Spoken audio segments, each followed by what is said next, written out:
Welcome back, friends. Hope you're having a great day.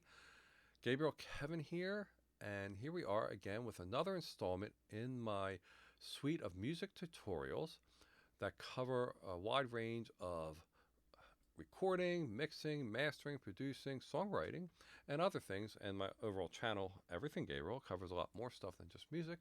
If you're a budding writer or you're a novelist, I have a novel out there. So anyway, check all that stuff out. But here we are today to talk about tempo.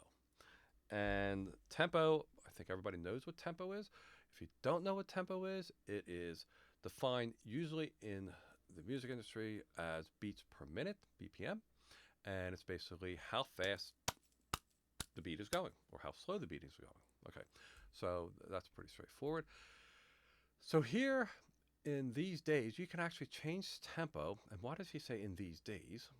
I'll explain in a minute. In these days, you can change tempo and it won't change pitch. Now, before, historically, if we have to go back a teeny bit in history, because I'm an old guy, and if you know, want to guess how old I am, put it in the comments, and I'll be honest. But anyway, in the olden times, in the olden days, in the old ones, we worked with tape. So I had a Fostex 4-track cassette tape that did 4 tracks. It was kind of cool. You had to bounce everything all over the place, but it was so cool. It was my first one. And then I had a Tascam TSR 8, reel to reel, and then a big reel was a half-inch 8-track. It's really cool. It spin really fast and all that stuff. And when you recorded, the tempo that you recorded was the tempo that whoever first recorded onto it, that was the tempo, fixed, done. Everybody played to that. Cool. Now, if you want to change that tempo, back then you couldn't, unless you changed the pitch. So you had a variable knob and you would change it and it would speed up the tape and your tempo would go faster, but your pitch would change. So you'd probably go from a key of C to a key of D sharp, which was unacceptable because if you're changing the tempo, you don't want to change the pitch. Generally, I wouldn't think you would. So I believe it was George Martin out of the Beatles who actually was able, somebody can correct me or add more to this, and if I'm getting it right or wrong, wanted to change the tempo of a Beatles song, and he had to do all this outbound stuff and had wires everywhere and he did all this stuff and he actually did it, but that's really, really tedious. Today it's so easy. So here we are in Studio One. That's the DAW, DAW, digital audio workstation that I use. It's just preference. You can use Pro Tools or anything else, and I believe all of them have tempo change without pitch change. So let's talk about Studio One here.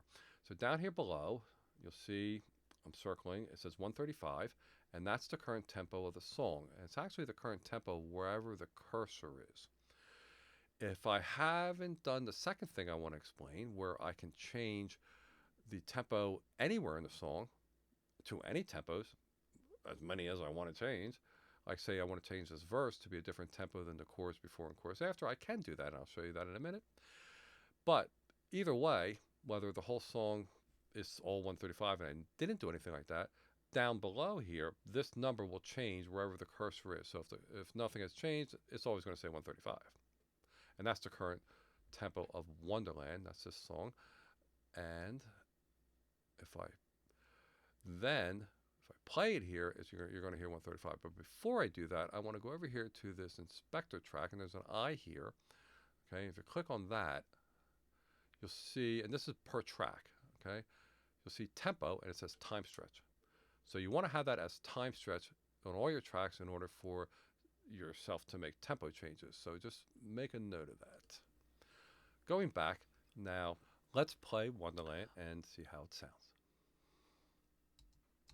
Wonderland is a place you'll always want to be, as it's always true to me. You will see Wonderland's called. Talk about a pop song. Whoa, okay. I love this song. So it's all about finding your Wonderland. Okay, so that's 135. Wonderland is a place you'll always want to be. Okay, now let's go down here to prove my point. And again, it's going to take some processing time, so just bear with me. I'll make this slower. So I'm going to 135. I'm going to go dramatic. Okay, I'm going to go to 110. Now, why would you do that? I don't know. Now I'm going to hit enter, and My little thing is spinning, and if you bear with me here, it's going to take a second. Not based on what it's doing, I don't think it takes that long. But so I kind of wait a little bit, and then I'll put my cursor back here, and I'll wait for the cursor to show up because it's still processing. And then I'm going to hit play, and it's going to get a little jerky because it's catching up to me, or I'm catching up to it. So let me just hit the cursor, and it's probably going to pause a minute. Wonderland is a place you'll always want to good. be. As it's always true to me, you will see. Now that's so cool. It is in the same pitch. You can hear it. It's in the same pitch. Okay, you can easily undo that, which I'm going to go here in my fader port and hit the undo. Boom. And now it's going to go move point, insert point. It's doing whatever it's doing in order to change it back to 135. And if you look down here, wow, it's 135 again. Again, it's the same processing time to switch it no matter which way you're going to go, and hit play. Wonderland is a place you'll always want to be. Isn't that amazing? Maybe, it's amazing to me because I had a Fostex 4-track. Okay, so that's pretty simple and straightforward. So how about changing in the middle of the song? Aha. So over here, there's a little bar of multiple functions. There's the, what do you call it? Automation. There's the marker track. There's the arranger track.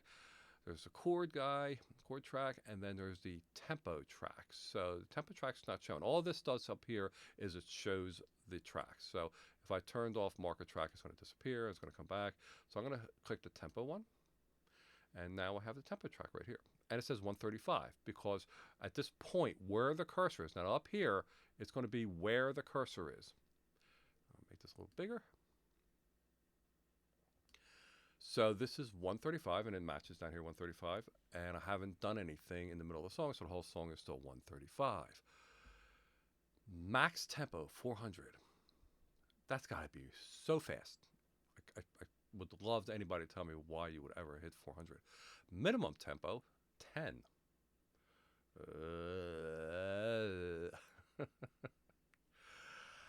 Okay, so somewhere in between there. So we're at 135. Now, this really, in essence, is an automation track. So if you know automation, in most DAWs and most anything, even video editing, you can change your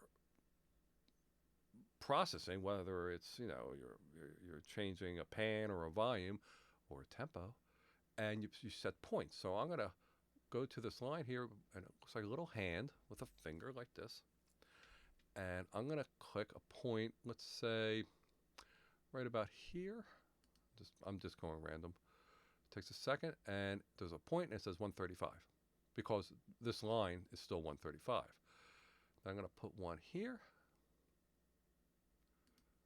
and it's going to say 135, because I haven't changed anything yet. But now I've set automation points of where I can change the tempo at between these 2 points. Okay? 2 ways you can do that. One, you can change them both to be the same. Or 2, you can change one and it'll cause a slope. So then the tempo would actually slope faster or slope slower. I'm not sure why you would do that, but if anybody has an idea, please put it in the comments. Now, what I usually do is I put 2 points at each area. So I'm going to put another point there, and I'll put another point here. And why do I do that?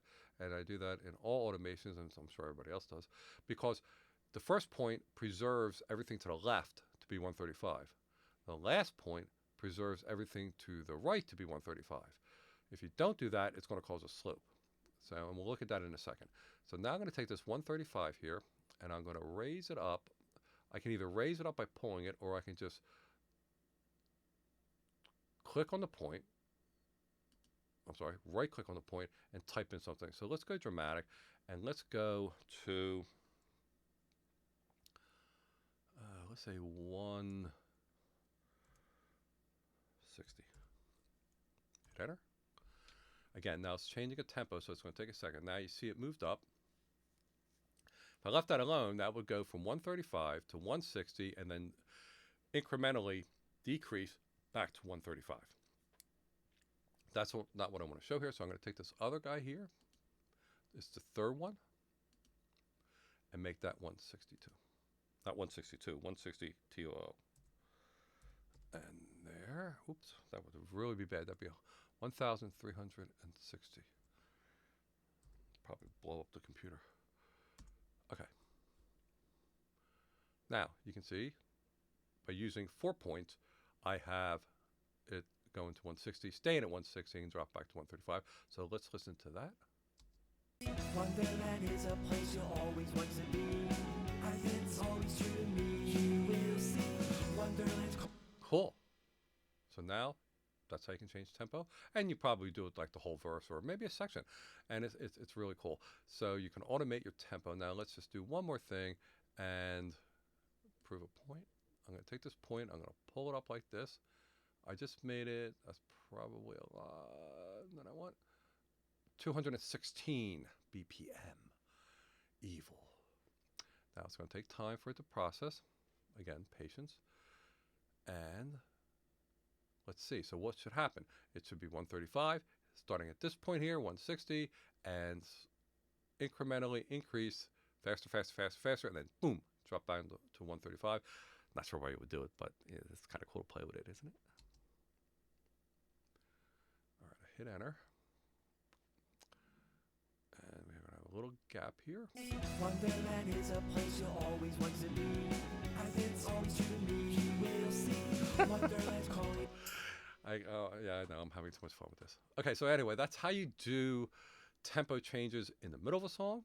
And if you look, when you put, and this is true with all automation, the value here, 135, if my cursor is before the 160, it'll say 135, and then when I cross the 160 boundary, it goes to 160, and then it'll show you incrementing. Now it's going to go to 161.2 for whatever, 195. And so you can visually actually see it changing here. Now, wherever the cursor is now, even the thing down here at the bottom is showing 195, and it is changing as this changes. So once you start the automation, you're going to stick with the automation, and that would be, or get rid of the automation, and then it becomes a flat line, and everything's the same tempo. So that is our tutorial for today on tempo change. It's really cool stuff. It doesn't change pitch. Oh, and the last thing I wanted to bring up, of course, I remembered I said that before, was I saw this somewhere, and I kind of employed it. And I saw it on a tutorial, and it was about tempo. I think it was about mixing and stuff, but one part of it was tempo. And this guy made a point that after you're done, you pick your tempo in the beginning when you create the song or wherever you modified it in the song, and say you have the same tempo in the song throughout the song, and you're done mixing and everything, and even if you're done or almost done mastering, and he said, try increasing the tempo a little bit. And you're already satisfied with it. Try to increase the tempo a little bit, or like 3 BPM or 5 BPM. So, I had said earlier that this song really started, I think, at 128, or it was 128, 130, and it ended up being 135, and that's what you hear out there in Pandora and everywhere. It's 135. But I took his advice, and I said, okay, let's try it, because I know I can turn it back by the famous undo button. So I did, and I increased it, I think, by 3. And you got to get used to it for a second. And then the problem was, and it's a nice problem, was I really liked it, and that I couldn't go back, So it was the new tempo. And then later I made it 135, and then I started playing with it. And I'm thinking, like, I don't want to go too fast, but I wanted it to be upbeat. And that's the beautiful thing about changing tempo. You can make a song that wasn't so upbeat and make it more upbeat just by changing the tempo, and the pitch stays the same. So try it. Try it on a song that you're working on, or reduce it. Like, wow, this is going too fast. Or maybe it is going too fast, and I want to try it slower. So play with it, because that's part of mixing, right? It's not just mixing the sounds together. It's building the overall final product right before mastering. That's going to be your final product, and try all these little things, and you never know what's going to happen and what you're going to like. So I'll leave you with that. Please put your comments in. If you like it, please like it. If you have some things that you say, no, Gabriel, you're wrong on that, but I think this and that, please, fine. I don't care. Just be civil, and because we're a family and a community of artists and producers, I always say this, because we're always greater as a group, and let's just help each other. And not everybody knows everything, and music is very subjective too. So if you like this and you want to see more stuff coming out, and check out other things on my channel, like my Radical Cathedral, where Gabriel Kevin is the bohemian radical hippie that he really is deep inside. Or you want to know how to make a Philly cheesesteak. Or you want to know how to make Italian meatballs. Yeah, I do recipes. I kind of dabble with that stuff, and I know people that do too. And all these tons of music and recording and stuff, videos. I do have tutorials out there for how I wrote a novel, and plots and characters and stuff like that, because I have a published novel out there under my name, Gabriel Kevin, on Amazon. It's really cool. I'm kind of proud of that. And I'm working on the sequel. So anyway, my point is, please subscribe, because there's so much stuff here. So that's why it's called Everything Gabriel. And hopefully this helped out. If you don't use Studio One, I'm sure you can change tempo in the other DAWs, and I'm sure you can automate it too. So hopefully this was helpful. If you don't use Studio One, if you use Studio One, I hope it was also helpful. And with that, please, if you will, subscribe, like, and definitely share so that other people can know. Have a great, beautiful, absolutely awesome day. Take care. Bye.